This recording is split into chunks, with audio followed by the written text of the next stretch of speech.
So, okay mga idol, meron titingnan si Albert Digal na motor na Beat If-I. So, yung pag binirit ng malayo, may natunog.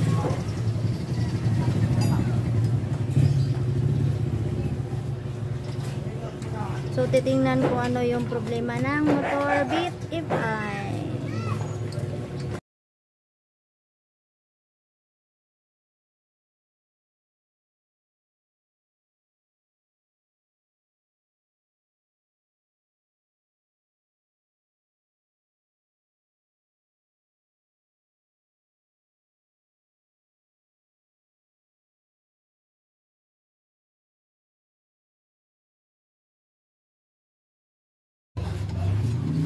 Si Kuya, yung may-ari ng Beat If-I.